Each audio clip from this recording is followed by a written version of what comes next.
Assalamualaikum warahmatullahi wabarakatuh. Saya Yudi Pramuko, tukang donat dari Parung, YouTuber tertua di semesta. Alhamdulillah wassalatu wassalamu ala Rasulillah.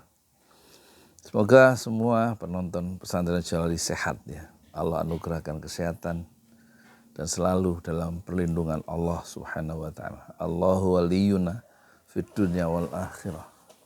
Allah itu pelindung kita di dunia dan di akhirat. Itu diungkapkan, dinyatakan secara tegas oleh Allah sendiri di dalam Al-Quran. Dan moga-moga kita selamat menjalani, mengarungi kehidupan yang di dalam al-hayatul faniyah, dalam kehidupan yang sementara yang penuh dengan intrik politik, dengan fitnah, dengan cobaan, dengan segala macam mara bahaya. Dan moga-moga kita selamat menuju mengarungi kehidupan al-hayatul baqiyah, kehidupan yang kekal abadi dan tidak mati-mati lagi. Moga-moga Allah melindungi kita dalam kehidupan sementara ini dan juga kehidupan di dunia setelah dunia ini hancur. Amin amin ya rabbal alamin. Saya ingin bukan mengurutkan, tapi ingin mengungkapkan betapa banyak orang-orang pandai yang mengkritik pemerintahan dengan sungguh-sungguh, dengan keikhlasan hati. Tetapi tampaknya negeri kita makin meluncur turunnya. Nilai-nilai makin meluncur turun. Nilai-nilai kebohongan, nilai-nilai kemunafikan. Itu meluncur ya. Nilai-nilai yang seharusnya kita hentikan bersama-sama supaya nggak terus meluncur. Kita pertama, tokoh-tokoh oposisi yang pernah dipenjara ya. Satu, nanti silakan penonton untuk menjumlahkannya ya, dan menambahkan siapa yang belum saya sebut. Pertama tentu Gus Nur ya, sekarang sedang mendekam di penjara di Surakarta setelah mempersoalkan bersama Bambang Tri itu dugaan ijazah palsu dari Presiden kita Joko Widodo, ijazah SD, SMP, SMA. Itu keberaniannya tingkat dewa itu. Siapa? Gus Nur. 2 kali di penjara. Di zaman dulu dijemput langsung dari Malang dibawa ke Barreskrim Jakarta coba. Tidak melakukan makar bersenjata, hanya melontarkan kata-kata. Kemudian sekarang dia di penjara ya, di Surakarta 2 kali. Itu yang pertama. Yang kedua tentu Bambang Tri ya. Sejak awal dia menulis buku ya, Bambang Tri itu. Zaman Kapolrinya Tito Karnavian nulis buku Jokowi Undercover ya. Terus buku itu dilarang dan siapa yang punya itu akan diperkarakan. Ancam dari Tito Karnavian. Yang ketiga itu dia sekarang di penjara. Yang ketiga Ahmad Dhani. Itu juga di penjara di Surabaya. Terus kemudian ke Cipinang. Seniman ya. Jarang seniman yang menjadi oposisi. Kecuali Ahmad Dhani. Ya. Kalau yang lain itu ya menjilat penguasa aja. Aman supaya aman ya. Mendukung skrup kekuasaan dari segi marketing ya. Terus yang berikutnya Anton Permana dengan video-video yang tajam ya, masuk penjara, mengkritik pemerintahnya sendiri. Anton Permana. Kemudian Ruslan Buton yang berteriak dan menginginkan supaya Jokowi itu mundur. Terus siapa lagi yang masuk penjara itu? Syahganda Nainggolan, doktor ya, seorang ekonom dan aktivis. Itu tokoh oposisi dengan keilmuannya ekonomi politik ya. Kemudian yang berikutnya adalah siapa itu? Selain Ruslan Buton, selain Syahganda adalah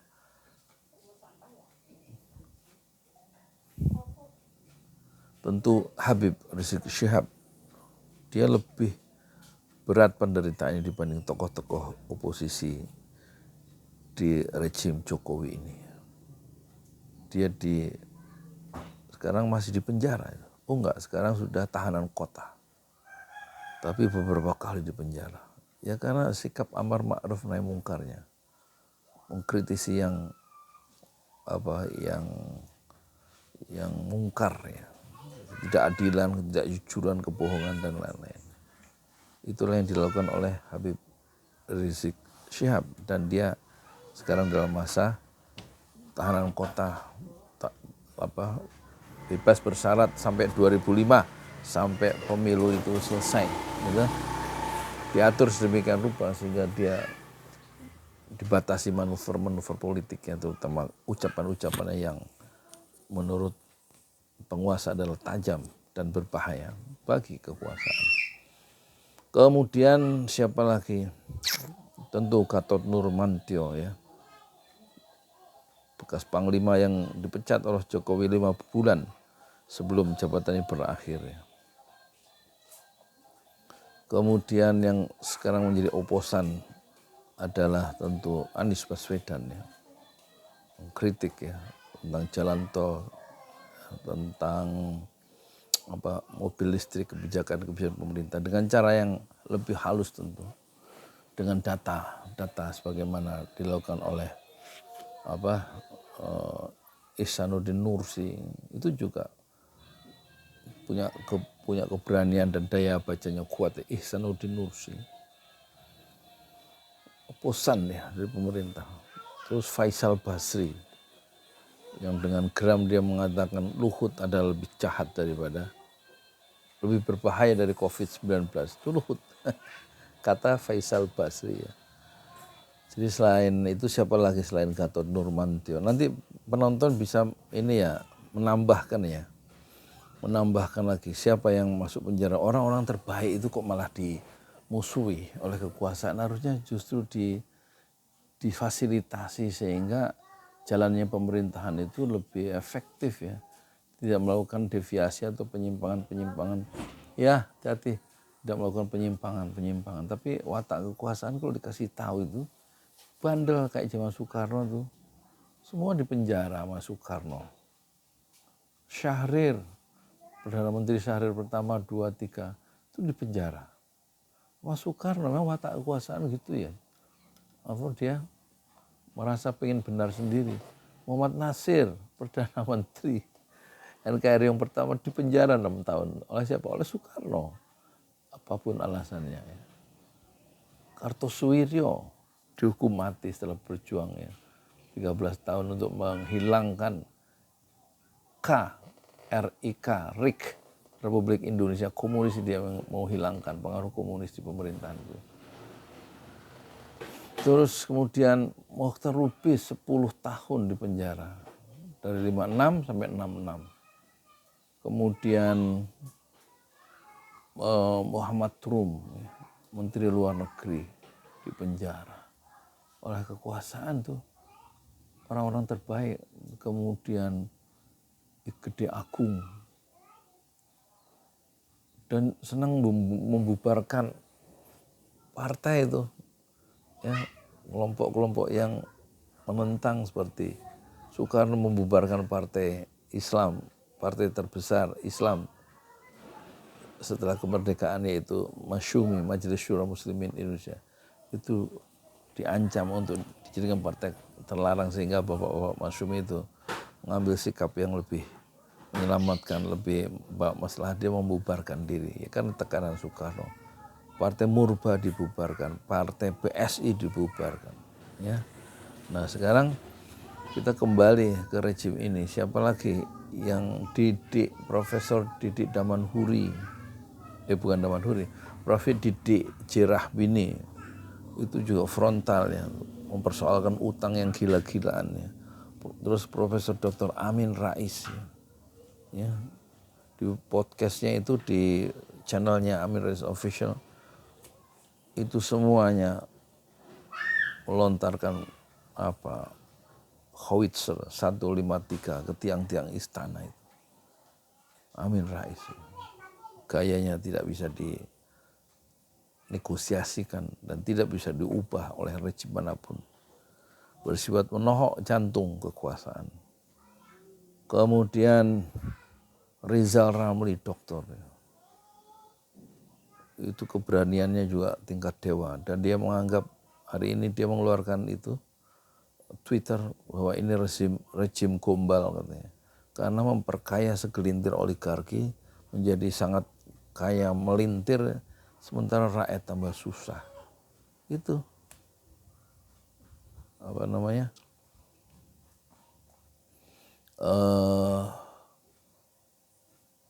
siapa, Rizal Ramli. Kemudian yang terakhir, bukan yang terakhir, yang juga serangan-serangannya juga tajam itu adalah Denny, Profesor Dr. Denny Indrayana, yang membuka praktek hukum di Australia, diberi izin oleh pemerintah Australia. Bahasanya terus terang, belak-belakan, dan cenderung brutal sebagaimana Rizal Ramli, gitu, dan Denny Indrayana. Itu satu frekuensi itu bahasanya. Sama-sama dokter, yang satu dokter di bidang ekonomi yaitu Rizal Ramli, yang satu dokter di bidang hukum tata negara. Terus yang terakhir yang saya baca adalah ini, soal cawe-cawe di di PDF ya, bisa dibaca itu, tulisan dari Profesor Doktor, ya nggak pakai profesor ya, Dr. Susilo Bambang Yudhoyono, ya, Presiden RI 2 periode sebelum Jokowi. Bahasanya lebih halus ya dibanding Indrayana, Denny Indrayana, atau dibanding siapa? Dibanding itu Rizal Ramli. Tapi esensinya sama, ya, menohok jantung kekuasaan dengan bahasa yang lebih soft ya. Itu soal pilihan gaya, tapi tetap tidak menjilat ya, tetap mengkritisi kekuasaan yang menyimpang, abuse of power, ya, sama, esensinya sama. Susilo Bambang Yudhoyono atau siapa itu Denny Indrayana maupun Rizal Ramli. Yang satu bilang berpulang ke rahmatullah atau meninggal atau wafat, yang satu bilang mampus ya, atau mati. Sama esensinya, lepasnya ruh dari badannya. Hanya soal gaya saja ya. Tapi sama-sama itulah berada di barisan oposisi. Susilo Bambang Yudhoyono mengeluarkan sekitar 27 halaman PDF ya. Bisa diakses di seluruh dunia tentu itu. Sekarang zaman itu dia tidak menggunakan YouTube tapi menggunakan PDF ya. Bisa diakses, sebenarnya di YouTube kan bisa juga dibacakan ya. Tapi Bambang SBY lebih suka memakai PDF dan bisa dibaca oleh jutaan orang. Jadi rezim ini sekarang sedang mengalami decline. Bertahap dia meluncur turun, ekonomi tidak tumbuh. 2012 ekonomi itu 5,3%. Yang dulu masa kampanye janjinya 8% dan ekonomi akan meroket. Tapi sekarang ekonomi bukan meroket tapi nyungsep gitu. Kemudian indeks korupsi ya, istilah corruption perception index itu anjlok ya, dari 34 menjadi 38 ya. Dari 38 menuju 34. Negara yang paling korup bersama Somalia yang nilainya itu 12 ya. Jadi Transparansi Internasional memposisikan Indonesia itu adalah 50 negara yang paling korup ya. Kalau yang paling bersih kan Finlandia, Singapura, negara Eropa itu nilainya 93, 83, tapi kita nilainya 34, sangat rendah. Negara yang paling korup di dunia menurut Transparansi Internasional adalah Somalia, nilainya 12. Jadi kita dipersepsi negara yang buruk ya, yang korupsinya betul-betul memprihatinkan. Kalau menurut Indonesianis kita di Indonesianis Jeffrey Thomas siapa itu kita itu negara maling ya. Jeffrey Winters kalau nggak salah ya, Jeffrey Winters ya. Seorang sarjana yang ahli tentang Indonesia, jadi Indonesianis itu Indonesia dikuasai maling-maling, ya koruptor banyak sekali di sini, yang rata-rata sarjana S1, S2, ya, kepala daerah, gubernur, bupati, wali kota, korupsi, maksudnya maling. Ini negeri kita memang rusak ya, penegakan hukum, pembunuhan. Ya. 6 orang Laskar Front Pembela Islam dibunuh, disiksa dulu dan dibunuh di kilometer 50. Dan yang katanya yang membunuh itu 3 orang polisi, dan 2 orang polisi dihadiri karena 1 mati, dan kemudian divonis lepas ya. Terbukti bersalah, membunuh atau apa itu kriminal, pidana, dan dilepaskan, nggak bisa dipenjara karena alasannya membela diri. Tapi 6 orang udah mati, dan itu mengusik ya rasa keadilan. Terus siapa lagi yang tokoh-tokoh yang orang-orang pintar tapi semuanya ini apa? Semuanya itu ini apa? Melakukan satu perlawanan ya. Belum Rocky Gerung yang tiap hari. Rocky Gerung tentu akademisi yang paling berani. Nggak ada yang bisa menandingi keberanian dia sebagai seorang akademisi, seorang filsuf katakan begitu ya. Dan pemerintah tidak bisa memenjarakan dia. Belum lagi yang LSM yang sedang berperkara sekarang tentu adalah Hari Azhar ya. Kemudian Fathia Maulidiyanti, itu juga oposan-oposan. Kalau surveyor itu mereka udah pengkhianat, sebagaimana banyak orang-orang di istana itu melakukan pengkhianatan intelektual. Dia mengatakan kalau saya di luar, kalau saya nggak menteri, saya akan mengkritisi undang-undang akan mengkritik undang-undang Cipta Kerja itu, kata menteri itu. Ya karena dia di dalam, dia sekarang menjadi penjilat ya. Dan aktivis 98 sama aja. Yang dulu, yang sekarang ada di kekuasaan, yang harusnya dia menyuarakan atau mempromosikan demokratisasi di istana misalnya. Itu justru menjadi toak ya, seperti toak musola saya itu pengeras suara bagi rejim yang korup, rejim yang ya begitulah ya, yang koruptif ya. Mereka menjadi skrup penguat ya. Tadinya aktivis ya. Kemudian dari anggota DPR yang oposan yang dikenal itu tentu Fadlizon ya, dan juga Fahri Hamzah ya. Fahri Hamzah dan Fadlizon. Itu jelas mereka meskipun Fadlizon itu anak angkatnya, bukan anak angkat. Ya tokoh idolanya adalah Prabowo, yang sekarang Prabowo masuk ke istana yang tadinya dia men-challenge Jokowi, dan tentu kita bisa paham meskipun tidak bisa membenarkan ya sikap-sikap oportunistik yang ditunjukkan oleh Prabowo supaya juga dia bisa menjadi orang nomor 1 dengan caranya, dengan cara membangun negeri katanya. Dan rata-rata orang-orang yang punya bisnis besar itu akan tentu tidak berani ya melakukan head to head terhadap kekuasaan, karena bisnisnya yang mulai bisa diganggu kalau dia di luar kekuasaan atau mengkritik kekuasaan. Tapi Surya Paloh sekarang meskipun mendukung pemerintahan, sekarang dia dihajar oleh penguasa sendiri ya. Surya Paloh, dan dia bisa melakukan perlawanan katanya, tapi dia punya komitmen akan mendukung kekuasaan Jokowi sampai akhir ya. Mungkin setelah itu dia akan melakukan satu sikap oposisi yang lebih tegas, yang lebih frontal, lebih belak-belakannya.